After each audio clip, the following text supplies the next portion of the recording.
Welcome back to the channel rule number 28. నేను చెప్పాను కదా, నేను ఉస్మానియా యూనివర్సిటీ క్యాంపస్లో చదువుతున్నాను.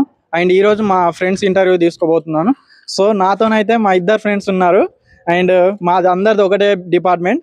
సో వీళ్ళని నేను ఇంట్రడ్యూస్ చేయబోతున్నాను. అండ్ క్యాంపస్ గురించి నేను క్వశ్చన్స్ అడగబోతున్నాను. సో వచ్చేయండి మామ. హాయ్ రా. Hi hi Shravan. Hi Naresh. Hi hi. So మా ఇద్దరు ఫ్రెండ్స్ వచ్చారన్నమాట. సో ఈ వీడియోలో నేను వాళ్ళని కొన్ని క్వశ్చన్స్ అడుగుతాను. So welcome. శ్రావణ్ మన ఇంట్రొడక్షన్ ఇచ్చేసి. నా పేరు చామకూరి శ్రావణ్.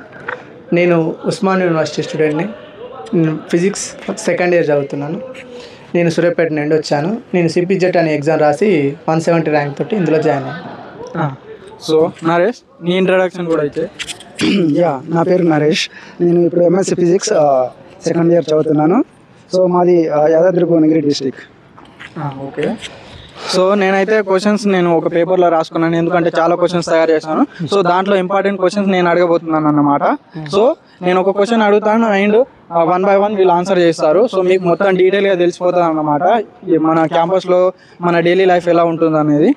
సో ఉస్మానియా యూనివర్సిటీని మీరు ఎందుకు సెలెక్ట్ చేసుకున్నారు పీజీకి? మనకు తెలిసిన విషయమే, ఉస్మానియా యూనివర్సిటీ యొక్క గొప్ప చరిత్ర మన తెలంగాణలో అందరికీ తెలుసు. ఈ యూనివర్సిటీలో చదవడం ఒక అదృష్టంగా భావిస్తాము. నేను 2024 సిపి గేట్లో రాయడంతో నాకు మంచి ర్యాంక్ రావడంతో నేను ఈ యూనివర్సిటీని సెలెక్ట్ చేసుకున్నాను. నువ్వు పీజీకి ఉస్మానియా యూనివర్సిటీని ఎందుకు సెలెక్ట్ చేసుకున్నావు? యాజ్ ఏ తెలంగాణ స్టూడెంట్గా ఫస్ట్ యూనివర్సిటీ అనగానే ఏ వరకైనా గుర్తొచ్చేది ఉస్మాన్ యూనివర్సిటీ. అది ఖచ్చితంగా దానికి ఉన్న కీర్తి వైభవం, దానికి స్పెషాలిటీ మనం చూసినాం. మన తెలంగాణ ఉద్యమంలో ఎంత జరిగింది ఉస్మాన్ యూనివర్సిటీ, ప్లస్ దానికి ఎంతో చరిత్ర ఉంది, ఖచ్చితంగా మనం ఒప్పుకోవాల్సిందే. అందులోటి ఉస్మాన్ యూనివర్సిటీలో డబ్బుతోటి అవసరం లేదు, ఎలాంటి పేద విద్యార్థి అయినా చదువుకోగలుగుతాడు కాబట్టి ఉస్మాన్ యూనివర్సిటీని ఎంచుకోగలరు. సో నేను కూడా ఉస్మానియా యూనివర్సిటీలో ఎందుకు జాయిన్ అయ్యానంటే, ఇది ఒక గవర్నమెంట్ యూనివర్సిటీ అండ్ మనం దీంట్లో ఫ్రీగా చదువుకోవచ్చు. అదేవిధంగా దీంట్లో డిఫరెంట్ కైండ్ ఆఫ్ ఫెసిలిటీస్ ఉంటాయి. సో అవి మనం నెక్స్ట్ క్వశ్చన్స్తో తెలుసుకోబోతున్నాం. యాజ్ ఏ క్యాంపస్ స్టూడెంట్గా మన డైలీ లైఫ్ ఎలా ఉంటుంది? మీ daily life as a campus student నేను మార్నింగ్ 5:30కి లేస్తాను. 5:30కి లేచి గ్రౌండ్కి వాకింగ్కి వెళ్ళి గ్రౌండ్ వస్తాను. 5 km ట్రాక్ ఎక్కడ దగ్గర ఉంటుంది. కొట్టి వచ్చిన తర్వాత నియర్లీ 7 అవుతుంది. 7కి వెళ్ళి టిఫిన్ చేసి వచ్చి రెడీ అయ్యి కాలేజ్కి వెళ్తాను. కాలేజ్కి వెళ్ళి వచ్చి 12:30కి అట్లా వస్తాను. కాలేజ్ నుంచి వచ్చి తర్వాత కొద్దిసేపు రెస్ట్ తీసుకొని మళ్ళీ ల్యాబ్కి వెళ్తాను. ల్యాబ్ నుంచి లైబ్రరీకి వెళ్తాను. లైబ్రరీ నుంచి మళ్ళీ హాస్టల్కి వస్తాను. కొద్దిసేపు చదువుకుంటాను, మూవీస్ చూస్తాను, ఫ్రెండ్స్తో ఎంజాయ్ చేస్తాను, పడుకుంటాను. ఓకే నరేష్, ఇప్పుడు నీ రొటీన్ ఎలా ఉంటుంది మన క్యాంపస్లో ఒకసారి ఎక్స్ప్లెయిన్ చేయి. సో మనం డైలీ మనకు క్లాసెస్ అయితే 9కి స్టార్ట్ అవుతాయి, 9:30. సో మనము ఇక్కడ నుంచి అయితే నేను ఫిజిక్స్ డిపార్ట్మెంట్కి 9కి వెళ్తాను. అండ్ 12:30 వరకు మనకు క్లాసెస్ ఉంటాయి. అండ్ లంచ్కి వచ్చేసి హాస్టల్కి వచ్చేసి మళ్ళీ 2కి డిపార్ట్మెంట్కి వెళ్తాము. మనకు 4:30 వరకు అయితే ల్యాబ్స్ ఉంటాయి. After labs we will go to library and we mostly spend time in library and around the arts college. This is my daily routine life in the campus. మన క్యాంపస్లో డైలీ రొటీన్ ఎలా ఉంటుందంటే, మనకు 7:30కి మన mess అనేది start అవుతుంది. 7:30కి tiffins అనేవి start అవుతాయి. 7:30 to 9 వరకు మనము అక్కడ టిఫిన్ చేయొచ్చు. 9 తర్వాత ఏమవుతుందంటే మేము 9:30 to 12:30 వరకు మేము కాలేజ్కి వెళ్తాము. అండ్ 12:30కి మళ్ళీ రిటర్న్ వస్తాము మా హాస్టల్కి.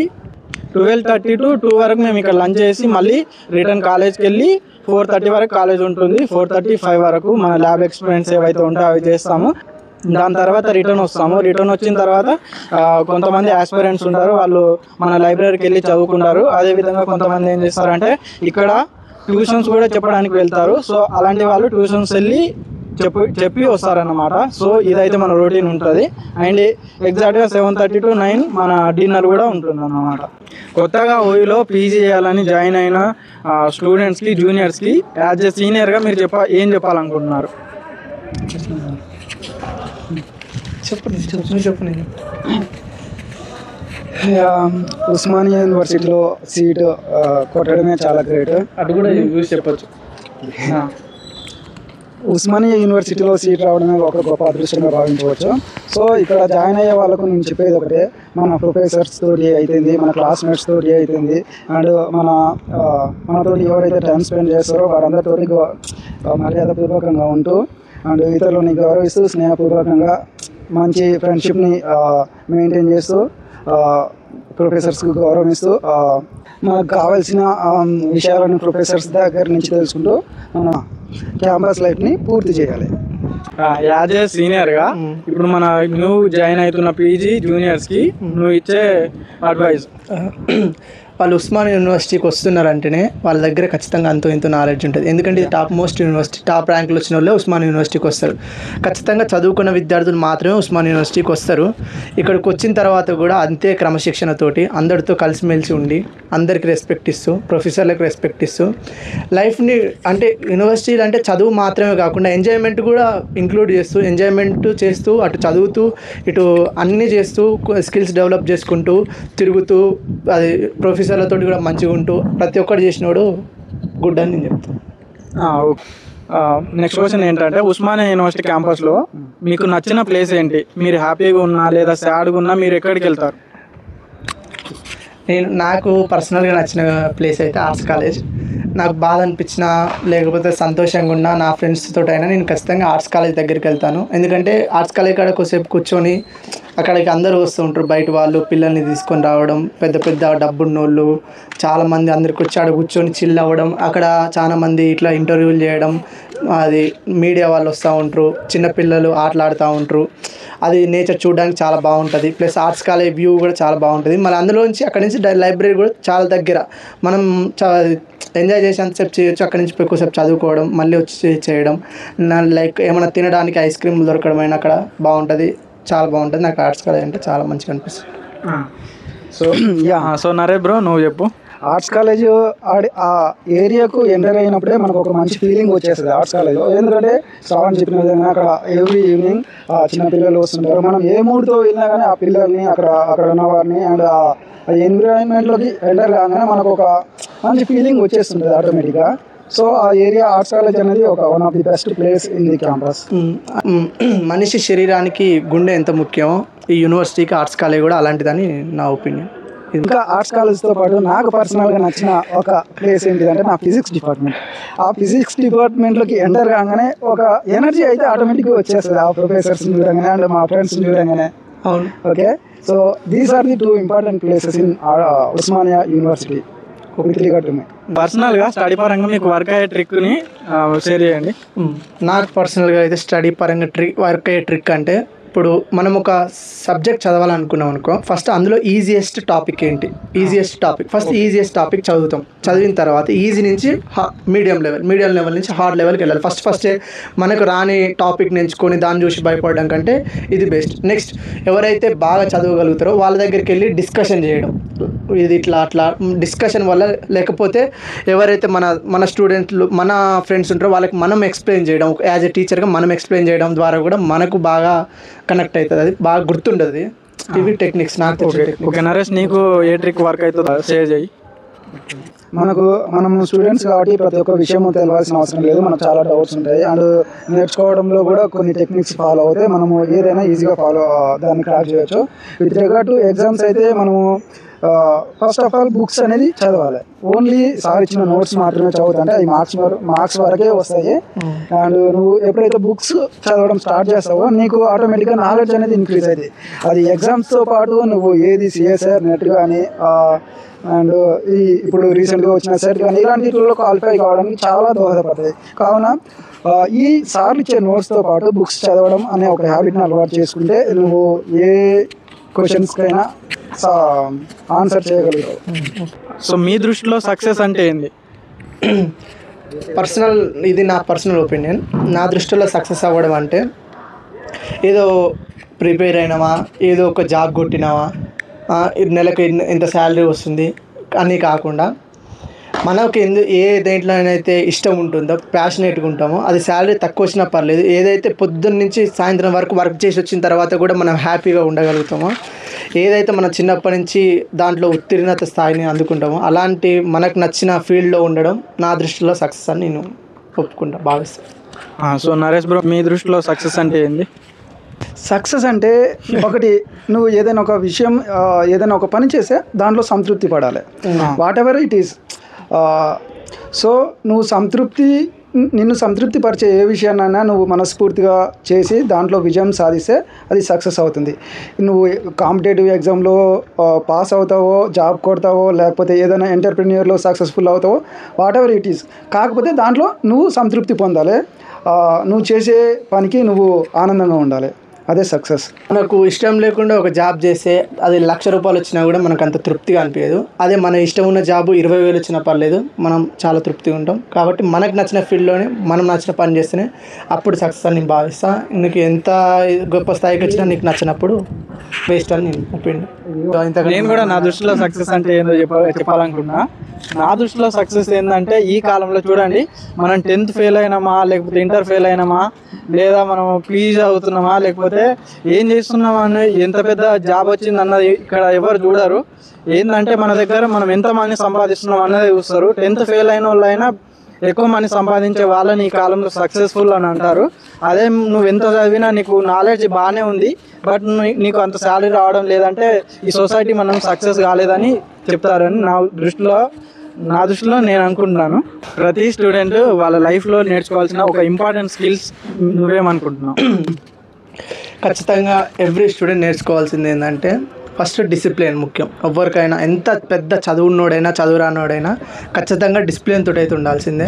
అంటే పక్కన వాళ్ళకు గౌరవం ఇవ్వడం, పక్కన వాళ్ళతో రెస్పెక్ట్ఫుల్గా మాట్లాడడం ఖచ్చితంగా ప్రతి స్టూడెంట్కి ఉండాల్సిన స్కిల్ అయితే మార్నింగ్ లేవడం ఒకటి. మార్నింగ్ ఖచ్చితంగా 5:30కి లేవాలి. 5:30కి లేచిన స్టూడెంట్కి అది లేట్గా లేచే స్టూడెంట్కి చాలా తేడా ఉంటుంది. వాళ్ళ లైఫ్ ఎర్లీ స్టార్ట్ అవుతుంది. వాళ్ళకి చాలా టైం దొరుకుతుంది చదువుకోవడం. ఇక్కడ ఆ టైంలో డిస్టర్బెన్స్ కూడా ఏమి ఉండదు. కాబట్టి ఖచ్చితంగా 5:30కి ఎవ్రీ స్టూడెంట్ 5:30కి లేవాల్సిందే. అదొక స్కిల్. ఖచ్చితంగా బుక్స్ చూసి అలవాటు ఉండాలి. ఈ రోజులల్లో ప్రతి స్టూడెంట్ సోషల్ మీడియాకి ఎడిక్ట్ అయిపోతున్నాడు. అది చాలా వరకు తగ్గించాలి. ఇంకా మొత్తానికే బంద్ చేయడం అనేది ఎవరి వల్ల కాదు ఈ 2025 జనరేషన్లో.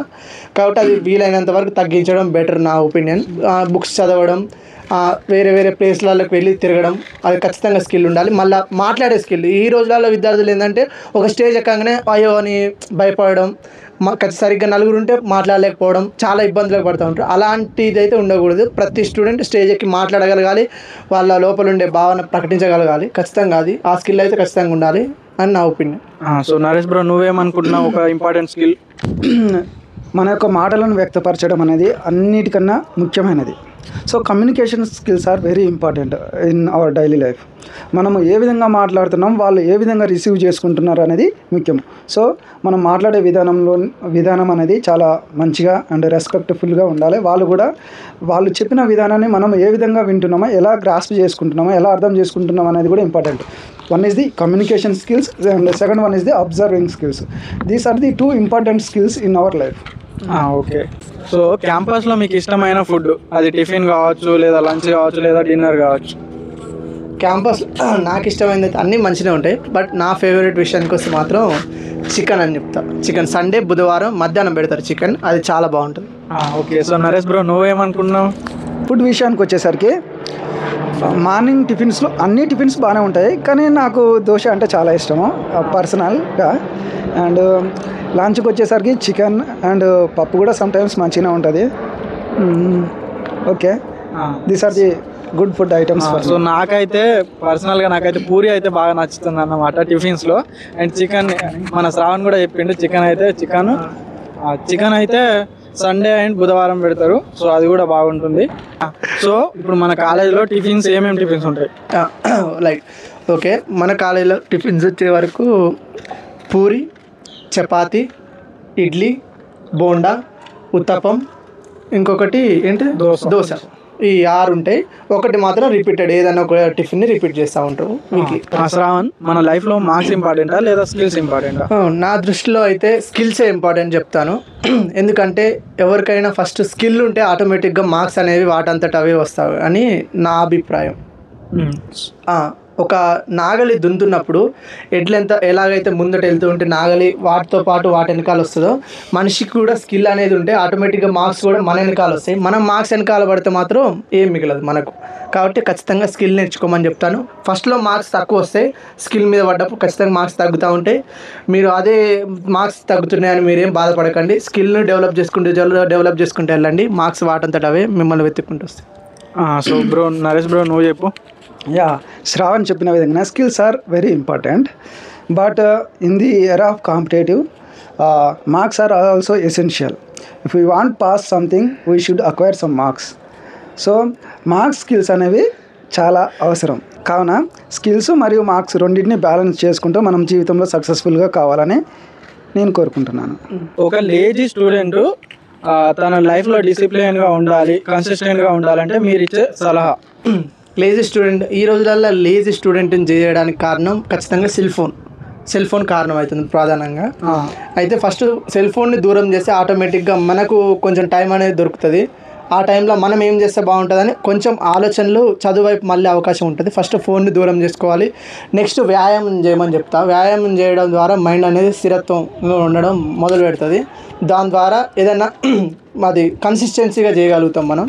నెక్స్ట్ ఆరోగ్యమైన ఫుడ్ తీసుకోమని చెప్తా. ఫుడ్ కూడా ఆరోగ్యమైనది తీసుకోమని చెప్తా. దాని ద్వారా ఎనర్జీ ఉండాలి. ఫస్ట్ మనకు ఆరోగ్యమే మహాభాగ్యం అని ఒక ఉంటుంది సామెత. సో శ్రావణ్ నువ్వు 5:30కి లేస్తానని చెప్పావు కదా, ఒక స్టూడెంట్ 5:30కి లేవాలంటే నేను ఏం మోటివేట్ చేస్తుంది అండ్ నీ దగ్గర నుండి మన స్టూడెంట్స్ ఏం నేర్చుకోవచ్చు? యాజ్ ఏ స్టూడెంట్గా నేను 5:30కి లేవడానికి కారణం ఏంటంటే నేను యాక్చువల్గా స్లో లెర్నర్ని, చాలా నెమ్మదిగా చదివే వ్యక్తిని అనమాట.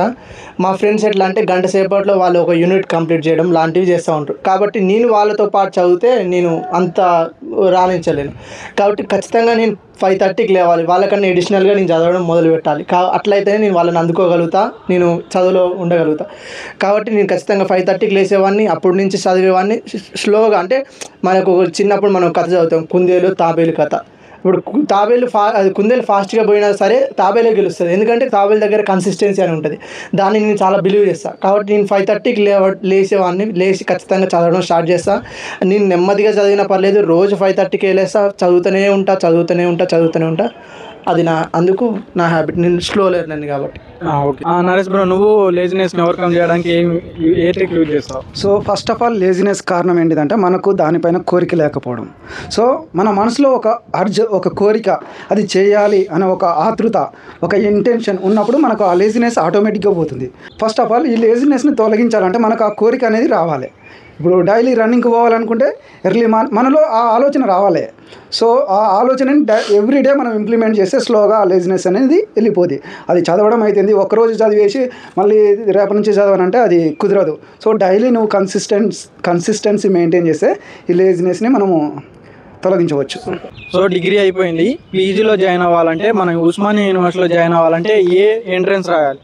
మనం పీజీ జాయిన్ కావడానికి మన స్టేట్ గవర్నమెంట్ అనేది సిపి గెట్ అనేది ఎగ్జామ్ కండక్ట్ చేస్తుంది.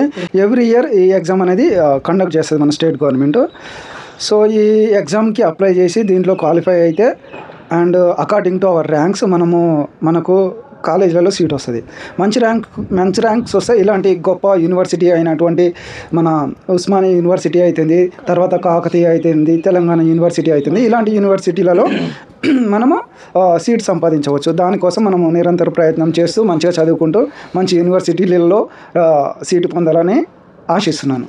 అయితే మన ఉస్మానియా యూనివర్సిటీలో సీట్ రావాలంటే మనకి ఎంత ర్యాంకు అయి ఉండాలి? మనం బిలో 100 ర్యాంక్ తెచ్చుకుంటే మాత్రం ఖచ్చితంగా వచ్చే అవకాశం ఎక్కువ ఉంటుంది. లేదా ఇది లోవర్ క్యాస్ట్ వాళ్ళు ఎవరైతే కొంచెం అటు ఇటు ఉండొచ్చు. ఈడబ్ల్యూఎస్ వాళ్ళు కూడా కొంచెం అటు ఇటు ఉంటే పర్లేదు, ర్యాంక్ వస్తుంది. కాకపోతే మిగతా వాళ్ళు మాత్రం 100 బిలో అయితే ఖచ్చితంగా ఉండాలి. సో అది కూడా కొన్నిసార్లు డిపార్ట్మెంట్ చేంజ్ అవుతుంది. సో మా ఫిజిక్స్ డిపార్ట్మెంట్లో అయితే ఎక్కువ సీట్లు ఉన్నాయి కాబట్టి మాకు 100 బిలో వచ్చినా సరిపోతుంది. బట్ మన ఆర్ట్స్ కాలేజ్లో డిఫరెంట్గా ఉంటుంది అండ్ సైన్స్ కాలేజ్లో డిఫరెంట్గా ఉంటుంది. ఆర్ట్స్ కాలేజ్లో మన కొన్ని డిపార్ట్మెంట్స్ ఉంటాయి, దాంట్లో కొన్ని సీట్స్ ఉంటాయి లైక్ 40 సీట్స్ 45 సీట్స్. సో దానికి మనకు తక్కువ ర్యాంక్ రావాలి. కొన్నిసార్లు మనకు కేటగిరీ వల్ల కూడా మనకు సీట్ వచ్చే అవకాశం ఉంటుంది. సో బ్రదర్స్, ఇప్పుడు మన ఉస్మానియా యూనివర్సిటీలో సీట్ రావాలంటే 100 బిలో రావాలని చెప్పారు. సో మనకు 100 బిలోలో కూడా ఎన్ని టైప్స్ ఆఫ్ సీట్లు ఉంటాయి? సీట్లు అనేవి మనకు 3 టైప్స్ ఉంటాయి. ఒకటి రెగ్యులర్ సీట్స్, ఇంకోటి self finance seats and payment seats. Regular సీట్స్లో మనకు సీట్ వచ్చిందనుకో మనకు మొత్తం గవర్నమెంటే స్పాన్సర్ చేస్తుంది. స్కాలర్షిప్ కానీ ఫీ రియంబర్స్మెంట్ కానీ ఇలాంటివి మొత్తం గవర్నమెంటే ఇచ్చేస్తుంది. ఈ రెగ్యులర్ సీట్ కాకుండా కానీ మనకు సెల్ఫ్ ఫైనాన్స్ సీట్లో మనము క్యాంపస్లో జాయిన్ కావచ్చు. కాకపోతే ఈ సెల్ఫ్ ఫైనాన్స్ సీట్స్కి వచ్చేసరికి మనం కొంచెం ఎక్స్ట్రా మనీ పే చేయాల్సి ఉంటుంది. రెగ్యులర్ సీట్స్కి అయితే మనకు గవర్నమెంట్ రియంబర్స్మెంట్ ఇస్తుంది. సెల్ఫ్ ఫైనాన్స్ సీట్స్ కూడా ఇస్తుంది, కాకపోతే మనం కొంచెం ఎక్స్ట్రా అమౌంట్ అయితే పే చేయాల్సి ఉంటుంది, అరౌండ్ 15,000.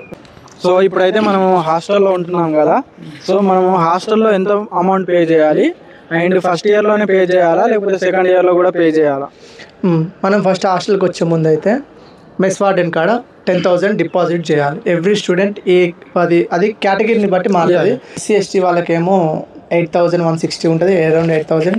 మన బీసీ వాళ్ళకి 9,160, మళ్ళీ ఇంకా అప్పర్ క్యాస్ట్ వాళ్ళకేమో 10,000 ఉంటుంది, అట్లా అరౌండ్ 10,000 ఉంటుంది. సో మన ఉస్మానియా యూనివర్సిటీలో మనకు ఫెసిలిటీస్ ఏంటి? ఉస్మానియా యూనివర్సిటీ అంటేనే గొప్ప యూనివర్సిటీ. సో ఇక్కడ మనకు చాలా ఫెసిలిటీస్ ఉన్నాయి. మనము అంబేద్కర్ లైబ్రరీని, సెంట్రల్ లైబ్రరీని యూజ్ చేసుకోవచ్చు. ఇక్కడ మనకు గ్రౌండ్ ఉంటుంది అండ్ ఇక్కడ స్విమ్మింగ్ పూల్ కూడా సమ్మర్లో మనకు ఓపెన్ చేస్తారు. మనం ఈ గ్రౌండ్స్ని, ఇంకోటి జిమ్ అనేది కూడా ఇక్కడ ఉంటుంది. వీటన్నిటిని యూటిలైజ్ చేసుకోవచ్చు. అండ్ డిపార్ట్మెంట్స్లో కూడా మంచి ప్రొఫెసర్స్ ఉన్నారు. మంచిగా వాళ్ళతో ఇంటరాక్ట్ అయ్యి ప్రొఫెసర్స్ కూడా ఉంటారు. వాళ్ళతో మంచిగా ఇంటరాక్ట్ అయ్యి మన జీవితంలో సక్సెస్ కావచ్చు. వాళ్ళ నుంచి మంచి అడ్వైజెస్ కూడా తీసుకోవచ్చు. బయట ఏ ప్రొఫెషన్కి వెళ్ళాలన్నా కూడా మన ప్రొఫెసర్స్ హెల్ప్ తీసుకుంటే చాలా బాగా ఉపయోగపడుతుంది. నరేష్ చెప్పిన వాటితో పాటు ఇంకా ఇక్కడ ఫెసిలిటీస్ అంటే ఒకటి ఆడిటోరియం ఉంటుంది. వాటితో పాటు మనకి ఇక్కడ సింథటిక్ గ్రౌండ్ అని ఒకటి ఉంటుంది. అక్కడ సింథటిక్ గ్రౌండ్లో మనం రన్నింగ్ చేయడానికి చాలా బాగుంటుంది. తర్వాత యూనివర్సిటీలో చాలా రకాల ప్రోగ్రామ్స్ జరుగుతూ ఉంటాయి. దాని ద్వారా మనకు నాలెడ్జ్ ఇంప్రూవ్ కావడం కానీ, స్పీచ్ చేయడం వల్ల దానికి చాలా బాగా ఉపయోగపడుతుంది. చాలా నాలెడ్జ్ గెయిన్ చేయొచ్చు. నెక్స్ట్ లైబ్రరీని ప్రాపర్గా యూజ్ చేస్తే నీకు ఈ తెలంగాణ మొత్తంలో కూడా ఎక్కడా లేనంత పెద్ద లైబ్రరీ. అందులో చాలా బుక్స్ దొరుకుతాయి, చాలా రకాలుగా ఉపయోగపడుతుంది. అది thank you friends. Subscribe, share. ఈ క్వశ్చన్స్తో మనము ఈ వీడియో అనేది క్లోజ్ చేస్తున్నాం అన్నమాట. సో నెక్స్ట్ మన ఉస్మానియా క్యాంపస్ అనేది నేను చూపించబోతున్నాను నెక్స్ట్ వీడియోస్లో. సో మన ఫ్రెండ్స్తోనే వెళ్తాను అండ్ చూపిస్తాను. Thank you for watching. Please like, share and subscribe and hit the bell icon. Subscribe rule number 28.